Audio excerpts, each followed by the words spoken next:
Hello everyone, and welcome to welcome to Akame Ga Kill, episode 17 review, otherwise known as Akame Ga Kill. I'm gonna be honest with you. I'm not gonna lie. The reason why I feel like my heart has been ripped out again, is not for what Chelsea did. Now, this is the love-hate part I was going to mention. What she did to Boars, I hated when I was reading the manga. Absolutely despised her for doing that. And I was just like, oh, no. And then, when we got to Korume's part, and then she killed her off, and I was just like, oh, Jesus. And then, we know what happened. I absolutely despise Chelsea even more so because of the deception with the anime itself, because, in my opinion, the scenes from last episode and in this episode were more powerful than they were in the manga. But was she wrong to kill them or attempt? No, she was in the right. Doesn't mean I like her for it. But did she deserve what happened to her? Not at all. Not at all.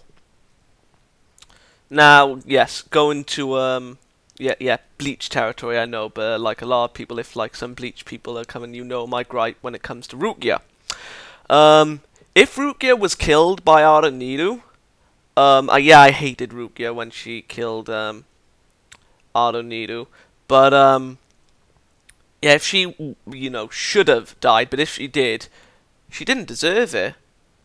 But neither did Aroniru's death. I mean, well, that's in my opinion, but like obviously Boris has a bit more of a reason not to die. So anyway, that's my justification. I hate her for what she did, but she didn't deserve what happened to her. Especially so. And I'm actually surprised that they showed her head. I actually thought that they were gonna like the way it was going, like going up the thing, like obviously it leaves it to the imagination and just pans to touch me. But no, we saw the head, and I was just like, oh shit. So yeah, the episode itself. Oof. Take a deep breath, Sadab. Take a deep breath. Yeah, I'm gonna make an AMV out of this. Boss tribute anyway, for the A&B channel. The episode, like I said, started off from where episode 16 left off, and Boars made it out of the explosion, and he felt sorry for Wall. And again, I know he didn't do that in the manga. I'm sure he did, but I would like that added touch. Like, it just shows that he's a caring person. But he's just on the wrong side and has the wrong vocation. And, yeah, he sees Chelsea, well, crying. Well, actually, before that. He wants to get back and eat with everyone. And, yeah, he didn't at first. But, again, with Esdeath, like I know, I said this caring side. Boris was wearing the mask and he didn't want people to, like, people are already, like, afraid of him with his mask on. Imagine what they would be like if they saw what was underneath, like the scars that he procured because of his job. And Esdeath was just like, oh, I want to see it more than that. And he was just like, begging, like, please don't. And then she just takes it off him. And then she was disappointed by that. Now, she wasn't being mean. I mean, how should I say it? Let's just say the scar was bad. Like, yeah, very bad. It's obviously very bad for his entire face to be covered. But, she doesn't care about the scars. She's just like, what are you hiding it for? That's nothing.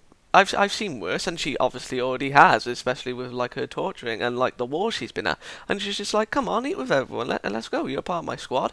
And everyone's just like, welcome, Boars and all. Everyone, stylish, all of them. They didn't care. They weren't afraid of him. And then they just sat down. And then go into where Chelsea was pretending to be the girl. And that girl was from a village that was being treason. That was oh.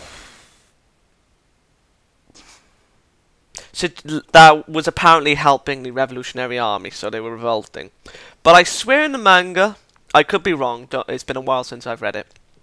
That was a town that was plagued. That's why he burned it down. I don't know. I swear that was mentioned already, but yeah. But that aside,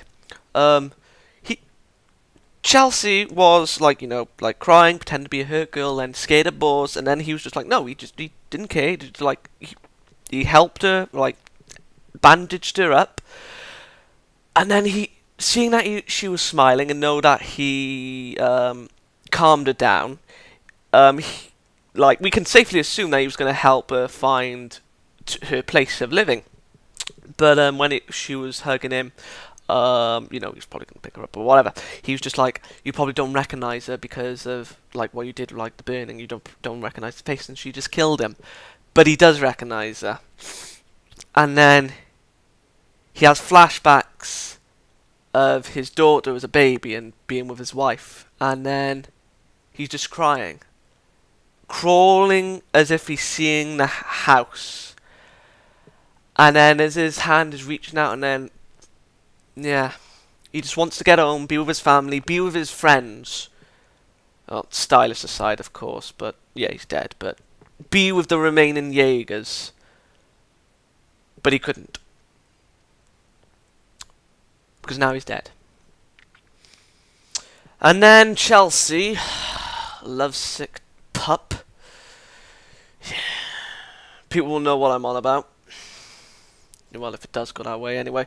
Lovesick pup only went to Korume to get praise from Tatsumi. Oh dear God.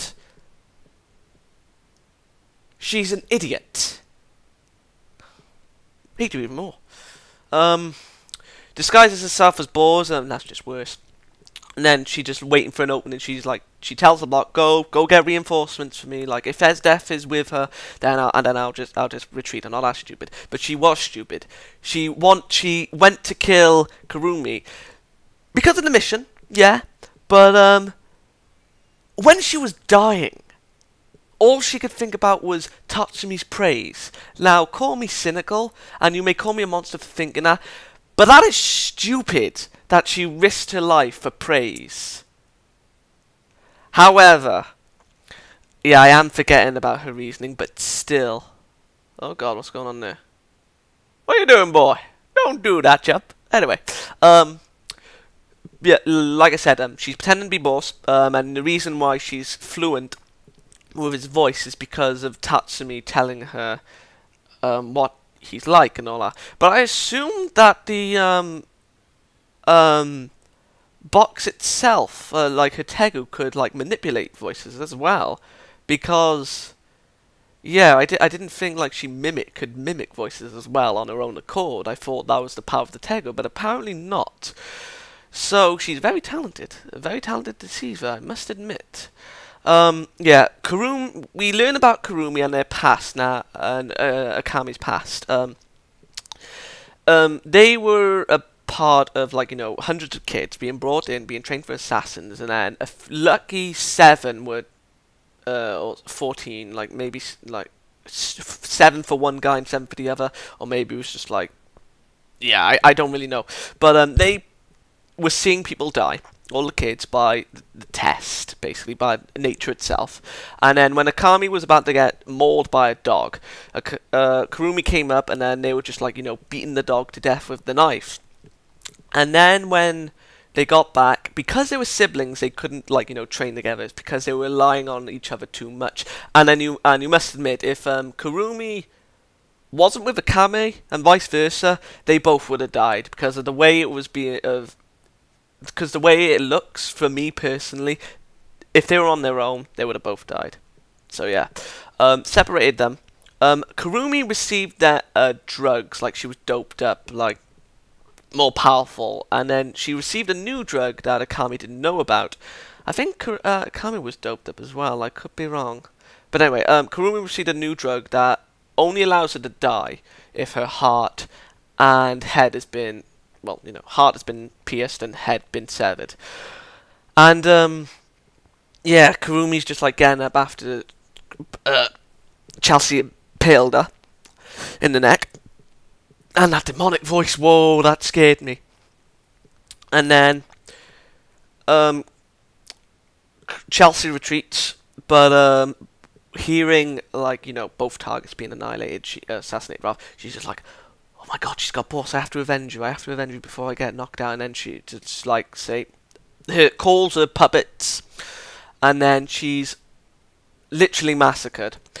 Her Tego is destroyed, and then yeah, everything else, like her childhood friend, Kurumi's just chops her head off, and I forgot about Chelsea's past. Chelsea basically is kind of like Mine. Like, Mine is doing a revolutionary army so she can be praised. And she, in the past, wanted to marry in a wealthy family. Well, need I say any more? And then she realised that the person that she wanted to marry was a crazy guy after seeing, him hunting people. And then finding out that the Tegu, there was a Tego underneath, and then she went to it and she was being called to it, like it was like, calling her, like she's the chosen one. And she kills the, let's just say Viscount. Or I'll say Viscount.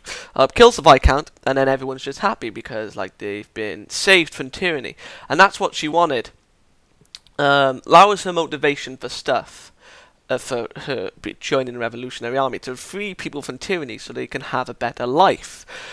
And while that motivation is sound, and it is to be admired, and probably a good reason to essentially die, her dying thoughts were of Tatsumi.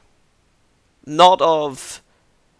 You could say that of course it'd be Tatsumi, but still, she was basically only doing it for praise. I mean, call me cynical, but yeah. We lost Bors and Chelsea. I'm obviously more hurt for losing Bors. Sorry, Chelsea fans. She's a good character. Without a doubt, she's a good character. Her motivations were good, the love part aside. Her motivations were good for fighting. Her powers were awesome. Her manipulative skills were amazing after, seeing the anime. And, yeah, all in all, she was a really good character. And now she's gone. And Bors. Again, a good character. But just being killed off. I'm going to give this episode a 10 out of 10. I'm sorry if that sounds like I'm being too generous, but regardless of the deaths, we got a lot of character development for Bors, Esdeath, Chelsea, Korume and Akame, and yeah, the story itself, it was just touching. I mean, this, in my opinion, was the best episode. I mean, looking back on, say, episode 6 when Sherry died, that was based on shock factor, not expecting it. But, well, I read the manga, but still, the same rules apply technically, because I would have had the shock factor even if I didn't read the manga. But this, having characters that we've had for a while, mainly Bors now, but still, just die like that. Yeah.